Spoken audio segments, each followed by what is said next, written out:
Hi, this is Jayanthi. இன்னைக்கு நான் உங்களுக்கு ஸ்வீட் பாக்ஸில் இருக்கிற ஒரு ஸ்பெஷல் ஸ்வீட் ஒன்று பண்ணி காட்ட போகிறேன்.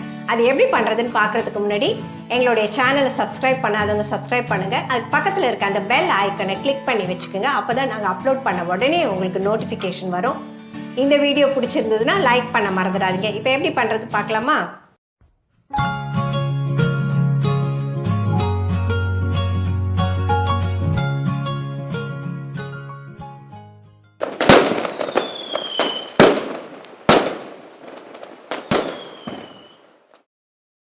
வறுத்த வேர்க்கடலை 1 கப்,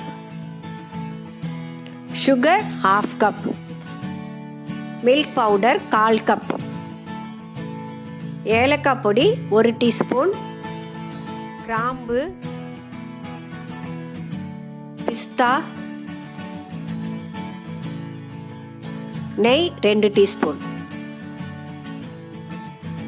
இந்த ஸ்வீட் பண்ணுறதுக்கு 1 கப் அளவுக்கு நான் உரிச்ச வேர்க்கடலை எடுத்திருக்கேன். அதை கொஞ்சம் கொஞ்சமாக போட்டு மிக்சியில் நம்ம அரைச்சி எடுத்துக்கலாம். வேர்க்கடலையை அரைக்கும் போது ஒரு சுற்றி நீங்கள் ஸ்பூனால் மிக்ஸ் பண்ணி விட்டுக்கணும். விட்டு அரைக்கணும். அப்போ தான் இது மாதிரி வரும். இல்லைன்னா கட்டி பிடிச்சிடும். இப்போ இதை நம்ம சலிச்சு எடுத்துக்கலாம். இதை நான் ரவா சல்லடையில் தான் சலிக்கிறேன். இதே மாதிரி சலிச்சுக்கிட்டு இந்த கப்பியை திரும்பவும் நம்ம மிக்சியில் போட்டு அரைச்சிக்கலாம்.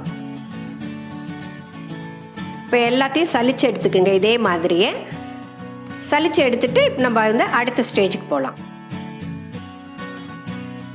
1 கப் அளவுக்கு நம்ம வேர்க்கடலை எடுத்தோம்ல, அதுக்கு 1/4 கப்புக்கு கொஞ்சம் கூட மில்க் பவுடர் எடுத்து இதை நல்லா நம்ம மிக்ஸ் பண்ணிக்கலாம். இப்போ நம்ம அடுத்த ஸ்டேஜுக்கு போகலாம். அதுக்கு ஒரு பேன் வச்சுக்கிறேன். நான் ஒரு 1/2 கப் அளவுக்கு சுகர் எடுத்து வச்சுருக்கேன். அதை இதில் போட்டுக்கிட்டு ஒரு 1/4 கப் அளவுக்கு இதில் தண்ணி ஊற்றி இதை காய்ச்சிக்கணும். 1 கப்பு வேர்க்கடலைக்கு 1/2 cup sugar, 1/4 cup milk powder. Sugar நல்லா மெல்ட் ஆகிடுச்சு. இதுக்கு நான் ஃபுட் கலர் எல்லோ கலர் எடுத்து வச்சுருக்கேன். அதை இதில் கொஞ்சமாக போட்டு நல்லா மிக்ஸ் பண்ணிக்கலாம். உங்களுக்கு என்ன கலர் வேணுமோ போட்டுக்குங்க. ரெட் கலர் இல்லை க்ரீன் கலர் எது வேணாலும் போட்டுக்கலாம். பாகு நல்லா கரெக்டான பதத்துக்கு வந்துடுச்சு. இது மாதிரி பபிள்ஸ் வருது பார்த்தீங்களா? அந்த மாதிரி சமயத்தில் நீங்கள் எடுத்து பாருங்கள். ஒரு கம்பி பதம் வந்ததுன்னா கரெக்டாக இருக்கும். இப்போ நம்ம ஸ்டவ் ஆஃப் பண்ணிக்கிட்டு நம்ம வேர்க்கடலை மிக்ஸ்சர் இருக்குல்ல, அதை இதில் கொஞ்சம் கொஞ்சமாக போட்டு நம்ம மிக்ஸ் பண்ணணும். இல்லைன்னா அது கட்டி பிடிச்சிடும். அதுக்காக தான் நம்ம ஸ்டவ் ஆஃப் பண்ணிக்கிட்டு மிக்ஸ் பண்ணுறோம். இந்த ஹீட்லேயே நம்ம இந்த மிக்ஸ்சரும் இந்த பாகும் நல்லா கலக்கிற மாதிரி மிக்ஸ் பண்ணி விட்டுக்கலாம். இதை நல்லா மிக்ஸ் பண்ணி விட்டுட்டு இந்த ஸ்டேஜில் நம்ம ஒரு 1.5 டீஸ்பூன் அளவுக்கு நெய் போட்டுக்கலாம். சுகரோட நான் ஏலக்காவை அரைச்சி வச்சுருக்கேன். அது 1 டீஸ்பூன் போட்டு மிக்ஸ் பண்ணி விட்டுக்கலாம். இந்த நெய்யும் ஏலக்காவும் நல்லா மிக்ஸ் ஆகிடுச்சு. இப்போ நம்ம ஸ்டவ்வை கொளுத்தி சிம்லையே வச்சு நம்ம கைவிடாமல் இதை நல்லா மிக்ஸ் பண்ணி விட்டுட்டே இருக்கணும். இதுதான் இதுக்கு கரெக்டான பதம். இந்த பேனில் ஒட்டாமல் வருது பார்த்தீங்களா? நம்ம இந்த ஸ்டேஜில் ஸ்டவ்வை ஆஃப் பண்ணிக்கிட்டு ஒரு பிளேட்டில் நம்ம ட்ரான்ஸ்ஃபர் பண்ணிக்கலாம். இந்த ஸ்வீட் நார்மலாக கேஷ்யூ நட்டில் தான் பண்ணுவாங்க. நம்ம எல்லாரும் பண்ணணுன்றதுக்காக தான் நாங்கள் வேர்க்கடலையில் பண்ணி காட்டியிருக்கேன். இது அதுக்கும் இதுக்கும் அவ்வளோ ஒன்றும் டிஃப்ரென்ஸ் இருக்காது. அவ்வளோ டேஸ்டியாக இருக்கும். நீங்கள் இதை நல்லா செஞ்சு பார்த்தீங்கன்னா தெரியும் உங்களுக்கே. இது நல்லா சூடாக இருக்கும்போதே ஒரு ஸ்பூனை வச்சு நீங்கள் நல்லா அதை மிக்ஸ் பண்ணி விடுங்க. இல்லைன்னா அது இறுகிடும். கை வச்சிடாதீங்க, ரொம்ப சூடாக இருக்கும். கையில் இதை மாதிரி ஒரு க்ளவுஸ் போட்டுக்குங்க. பிளாஸ்டிக்கில் அது ஒட்டாமல் இருக்கிறதுக்கு கொஞ்சம் நெய்யை தடவிக்குங்க. இப்போ இதை நல்லா நீங்கள் பிசைஞ்சு விட்டுக்கணும். க்ளவுஸ் இல்லைன்னா கூட பரவாயில்ல, நீங்கள் பிளாஸ்டிக் கவர் வச்சு கூட பண்ணிக்கலாம்.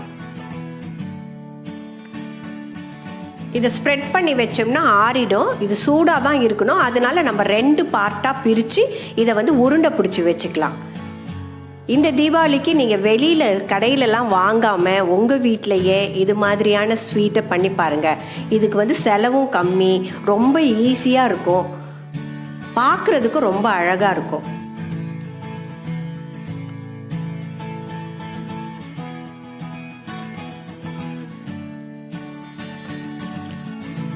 2 பார்ட்டாக பிரித்து வச்சுருக்கிற இந்த ஸ்வீட் மிக்ஸ்சரை ஒரு லெமன் சைஸுக்கு எடுத்துக்குங்க. அதை கிராக் இல்லாமல் நீங்கள் உருட்டிக்கணும். உருண்டையாக இதை மாதிரி உருட்டிக்குங்க. இது சூடாக இருக்கும்போதே தான் நம்ம உருட்டணும். நீங்கள் வேணால் கொஞ்சம் நெய் தடவிக்கிங்க, கையில் தடவிக்கிட்டு இதை மாதிரி உருண்டையாக உருட்டி அதை வந்து ஒரு ஆப்பிள் ஷேப்புக்கு அழகாக சைட்ஸ் எல்லாம் தட்டுனிங்கன்னா நல்லா அழகாக ஆப்பிள் மாதிரி வரும். இதே மாதிரியே நம்ம எல்லா இதையும் உருண்டையும் நம்ம உருட்டி வச்சுக்கலாம். நான் சொன்ன மாதிரி நீங்கள் க்ரீன் கலர் போட்டிங்கன்னா க்ரீன் ஆப்பிள் மாதிரி இருக்கும், ரெட் கலர் போட்டிங்கன்னா ரெட் ஆப்பிள் மாதிரி இருக்கும். நான் வந்து எல்லோ தான் போட்டிருக்கேன். இதே மாதிரி உருட்டி நம்ம எல்லாத்தையும் வச்சுக்கலாம்.